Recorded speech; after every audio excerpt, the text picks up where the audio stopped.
એક બાજુ કુદરત રૂઠી છે અને બીજી બાજુ સરકાર ખેડૂતોને સહાય કરવાના નામે કેવી છેતરપિંડીઓ કરે છે એની એક બે વાત આજે મેં તમારી સામે મૂકવી છે. સરકારે એવું કહ્યું કે ઐતિહાસિક પેકેજ છે, તો સૌથી પહેલાં સમજવા જેવું એ છે કે જે પહેલા વિસ્તાર અગાઉ કમોસમી વરસાદમાં વિસ્તાર હતો એનાથી લગભગ 10 ગણો વિસ્તાર છે, તો પેકેજ પણ એના આધારે મોટું થયું છે. પણ સમજવા જેવી વાત એ છે કે સરકાર એમ કહે છે કે એસડીઆરએફના ધોરણોમાં સુધારા કરી અને 13,500ની જગ્યાએ અમે 22,000 પર હેક્ટર કર્યા છે. ત્યારે મારે સરકારને કહેવું છે કે 2020માં મુખ્યમંત્રી કિસાન સહાય યોજનામાં તમે જ નિયમો બનાવ્યા છે કે 33%થી 60% નુકસાનવાળો ભાગ હોય તો હેક્ટરે 20,000 રૂપિયા અને 4 હેક્ટરની મર્યાદામાં એટલે 80,000 ખેડૂતોને મળવા જોઈએ. જો 60%થી વધારે નુકસાન હોય તો હેક્ટરે 25,000 અને 4 હેક્ટરની મર્યાદામાં. સરકારે રમત શું કરી? આ 85% નુકસાન છે એવું સરકાર પોતે સ્વીકારે છે, 60%થી એટલે વધારે નુકસાન થયું. તો સવાલ એ છે કે જ્યારે 85% નુકસાન છે તો મુખ્યમંત્રી કિસાન સહાય યોજના મુજબ હેક્ટરે 25,000 4 હેક્ટરની મર્યાદામાં આપવાના બદલે એ 25,000ની જે મર્યાદા હતા એ ઘટાડી અને 22,000 કરી અને 4 હેક્ટર જે હતા એ ઘટાડીને 2 હેક્ટર કર્યા. એટલે આ ખેડૂતો સાથે સરકારે રમત કરી.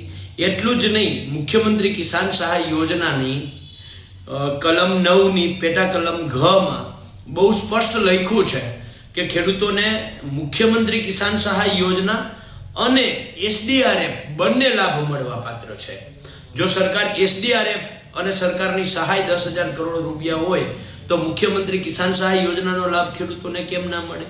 હેક્ટરે 4 હેક્ટરની મર્યાદામાં 25,000 એક હેક્ટરે 1 લાખ રૂપિયા, તો 1,44,000 રૂપિયા ખેડૂતોને મળવા જોઈએ. 44,000 2 હેક્ટરની મર્યાદામાં એસડીઆરએફ અને સરકારની સહાય અને મુખ્યમંત્રી કિસાન સહાય યોજના મુજબ 1 લાખ રૂપિયા, તો 1,44,000 મળવા જોઈએ. એની જગ્યાએ સરકાર 44,000 આપે છે. હવે આજે 44,000 2 હેક્ટરની મર્યાદામાં સરકાર આપવાની છે. એમાં સરકારે રમત શું કરી? પહેલા તો ખેડૂતો અત્યારે ભીડમાં પોતાનું ફોર્મ ભરવા જાય. આ ફોર્મ ભરવા ખેડૂત જાય એટલે એનો એક દિવસ બગડે. ત્યાં જાય તો ત્યાં એનું સર્વર ઠપ છે. જે ડિજિટલ ઇન્ડિયાની મોટી મોટી વાતો કરે છે એ જ ડિજિટલ ઇન્ડિયાના સર્વર આજે બધી જ જગ્યાએથી ફરિયાદ આવે છે કે સર્વર ઠપ છે. આટલું જ નહીં, જે ખેડૂતો ભાગ થઈ ગયા છે પણ વારસા એન્ટ્રી હજી નથી થઈ અને સંયુક્ત ખાતેદાર છે. હવે જે સંયુક્ત ખાતેદાર છે એમાંથી કોઈ એક ખાતેદારને જ આનો લાભ મળશે.